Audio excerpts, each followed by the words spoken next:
Have you ever felt like a ghost in your own life, perpetually present yet entirely unseen? You are the one who always answers the phone, whose replies are instantaneous, whose own schedule is a fluid, malleable thing, easily reshaped for the convenience of others. You are the reliable pillar they lean on, the bedrock that never shifts. You are a constant, comforting presence, like the air they breathe, essential yet completely overlooked. In the quiet solitude, a cold, heavy truth dawns on you. Your reliability has rendered you invisible. Your unconditional presence has been devalued, precisely because it has never been conditional. You have become the default option, the safety net, so certain that it's no longer even acknowledged. They don't come to you for you, they come to you for the function you serve. And that is a silent, profound kind of pain. But then something shifts. Perhaps it's born of pure exhaustion, a quiet resignation, or a sudden spark of rebellion to reclaim what is yours. You take a step back. This is not a declaration of war. It is a silent retreat. The phone rings and you let it go to voicemail. A message arrives and you don't immediately reply. You decline an invitation with a quiet, firm, "I'm sorry, I can't," feeling no need to over-explain. You begin to fill the space of your own life with yourself, with books, with goals, with silence. You are reclaiming a territory you had long since leased out to others. At first, nothing happens, but then the paradox reveals itself. A faint tremor from the other side. A second text message, this one different, "Where are you?" Then a third, "Is everything okay?" The tone shifts from casual to concerned. The energy that you once projected towards them begins to rush back at you with 100 times the force. Those who were comfortable in your constant orbit are now caught in the gravitational pull of your absence. The absence they took for granted has been replaced by a presence that now occupies their mind. They have become addicted to the space you left behind. This is not an accident, and it is far more than simple manipulation. This is a deep, ancient law of human psychology unfolding in real time. The question is not how this happens. The profound question is why. What truth about desire, value, and power is whispering to you from the void of your own absence? To find the answer, we must journey deeper. To understand this sudden reversal, we must look past surface-level psychology and journey into the foundational architecture of the human spirit. The answer lies within a single, powerful concept: scarcity, not as a simple economic principle, but as a law of psychic gravity. This law wasn't written for marketplaces. It was coded into our very being long before markets ever existed. To fully decipher this code, we must turn to the philosopher who stared unflinchingly into the abyss of human motivation, Friedrich Nietzsche. Nietzsche spoke to us of a radical, world-shattering idea, the will to power. For Nietzsche, the primary driving force in humanity is not the will to survive, not the pursuit of happiness, but the will to express its power, to grow, to expand, to overcome, and to master. But make no mistake, this is not the brutish desire to dominate others. In its most profound sense, the will to power is the will to master oneself. When you are perpetually available, constantly eager, always seeking validation, you are sending a powerful subconscious signal. You are saying, "My value is contingent upon your presence and approval. I need you to feel that I exist." You have, in essence, abdicated your sovereignty. You have handed the power to define your own worth over to another. In the Nietzschean view, this is a state of weakness, not a moral weakness, but a weakness of the will. But absence, an absence born not of petulance but of fullness, this is a demonstration of power.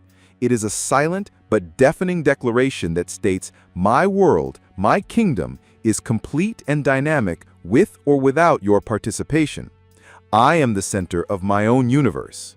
This independence, this sovereignty over the territory of your own time and attention is the most potent magnet in human psychology. Other human beings are instinctively drawn to this form of power. They don't necessarily want you, they want the feeling of wholeness and freedom that you radiate. Your independence reminds them of a potential within themselves that they have yet to realize. In your self-possession, they see a reflection of what they could be, but are not. And so they seek to acquire the source of that power, you. This is the first key. Your absence is a statement of your personal power, and human beings are irresistibly attracted to power. But that is only half of the story. To understand what is happening inside the mind of the other person, we must turn from Nietzsche to another great explorer of the psyche's depth, Carl Jung. Jung gave us the concept of the shadow. The shadow is the dark vault where we store everything we refuse to acknowledge about ourselves, our fears, our insecurities, our envy, and above all, our dependencies. For as long as you were constantly available, you served as a shield against their shadow. Your ceaseless presence fed their need for validation, allowing them to ignore the quiet hum of their own inner emptiness. You were the anesthetic that dulled their hidden pain. But when you withdraw, that shield vanishes. Your silence holds up a merciless, polished mirror. Your absence forces them into a confrontation with a painful truth. Without this person's validation, I feel hollow. I have been addicted to their presence to feel my own worth. This encounter with the shadow is agonizing and intolerable. And so this sudden missing you, this obsessive need to know your status, is often not about genuine care for you. It is a panicked reaction to themselves. It is a desperate attempt to bring back the shield, to shatter the mirror, to silence the whispers of their own shadow.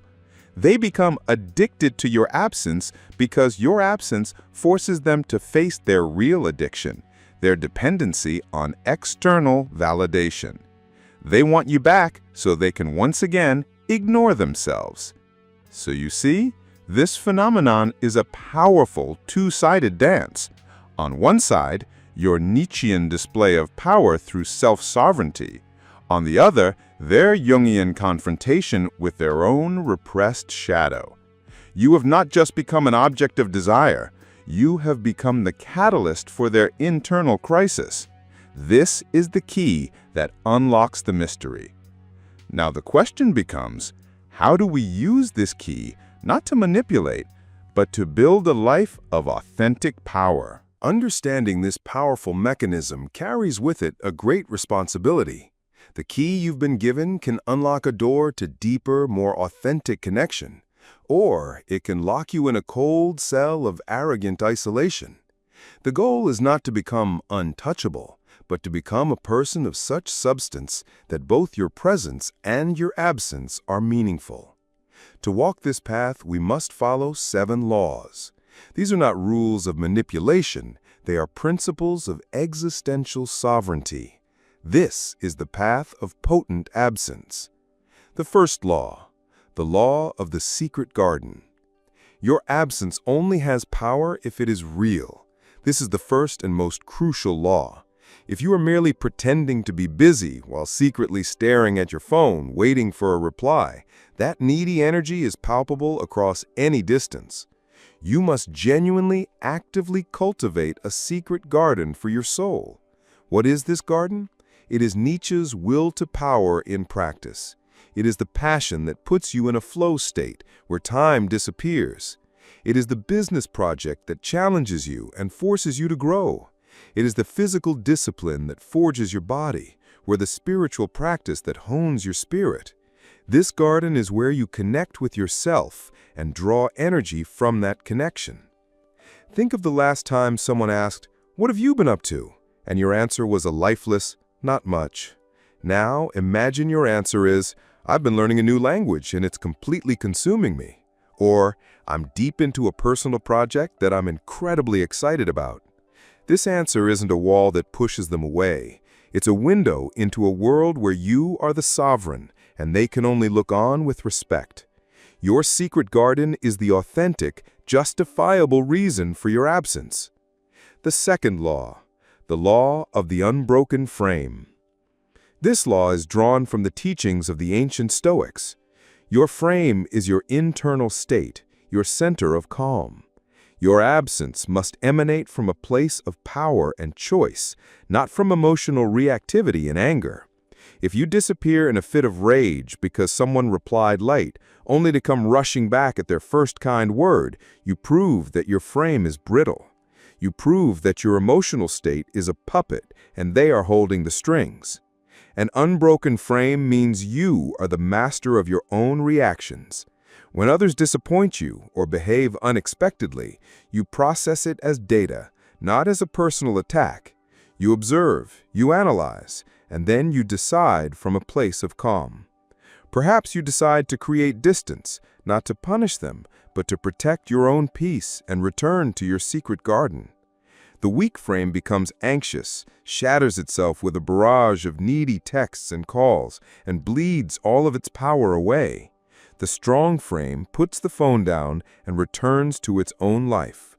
It knows its value is not contingent on one person's reply. This calm, this non-reactivity is insanely attractive because it signals true internal strength. The third law, the law of the silent sovereign. True power does not need to scream. True sovereignty operates in silence. When you decide to withdraw, do not announce it. Statements like, "I need some space," or "I don't want to talk to you right now," are often just a cry for attention, a hidden plea for negotiation. They mean you are still playing their game, still seeking a reaction. The silent sovereign simply withdraws their energy without explanation. You become a little harder to reach. You initiate less. You fade back, not with an explosion, but like a mist receding into the forest. This silence creates a powerful vacuum. Into this vacuum, the other person is forced to pour their own thoughts, their own actions, and their own insecurities. They are forced to ask themselves, "What happened? What did I do?" You are not giving them an escape route with your words. You are leaving them alone with their shadow. This silence speaks louder than any angry paragraph ever could, and it demonstrates that you are operating from choice, not from need. The fourth law, the law of the value mirror. The external world is a mirror of your internal one. The value others place on you is almost always a direct reflection of the value you place on yourself. This law applies most critically to your most precious, non-renewable resource, your time and your attention. If you treat your time and attention like an infinite, free commodity, so will the rest of the world. Why should they value something that you give away so freely? What does it mean to value yourself in practice? It means you turn off your phone when you are engaged in deep work on your goals. It means you set clear start and end times for your appointments, and you stick to them. It means you learn to say no, not out of selfishness, but out of respect for the more important commitments you have made to yourself. Every time you set a boundary around your time and energy, you are sending a subconscious message. I am valuable. My time is valuable. My attention is valuable. You are teaching others how to treat you through your actions, not your words. And miraculously, when you begin to treat yourself as a priority, others will follow your lead. The fifth law, the law of the positive echo. Absence in a complete vacuum can simply lead to being forgotten. The power of your absence is magnified exponentially when it follows a peak moment of positive connection. You must plant a powerful, fond memory, a positive echo in their mind, which will then resonate through the silence that follows. This could be a deep, vulnerable conversation where you truly listen to them. It could be a shared experience of thrilling adventure or a moment of pure, uninhibited laughter. It could be a smart, sincere compliment about a unique quality they possess. After creating this peak moment, You must be the one to gracefully end the interaction, right at the apex of enjoyment, with a simple, "I truly enjoyed this. We have to do it again soon," and then you retreat. This creates a psychological open loop in their mind. They are left with a good feeling and a desire for more. Now, your absence isn't interpreted as rejection or disinterest. It's seen as a frustrating interruption to a delightful experience. They don't just miss you, they miss the feeling they had in your presence, and they will crave its return. The sixth law, the law of variable rewards. This is the most powerful and therefore the most dangerous of the laws. It must be wielded with the utmost responsibility. Psychology teaches us that predictability creates comfort, but unpredictability creates obsession. Imagine a slot machine that pays out every single time you pull the lever. You'd quickly get used to it. Now, imagine one that pays out randomly. You never know when the next reward is coming. Your brain becomes addicted to that uncertainty, constantly seeking the next hit. Your presence and attention are the reward. If you are always predictable, always available, your value diminishes. But if your pattern is variable, your allure increases dramatically. Be warm, present, and responsive for a time. Then, for no apparent reason, become a little distant, a little busy, a little slower to respond. This unpredictable pattern shifts them from being a passive consumer of your attention to an active seeker. They begin to think about you, not because of what you are doing, but because of what they don't know you will do next. This law must not be a calculated game.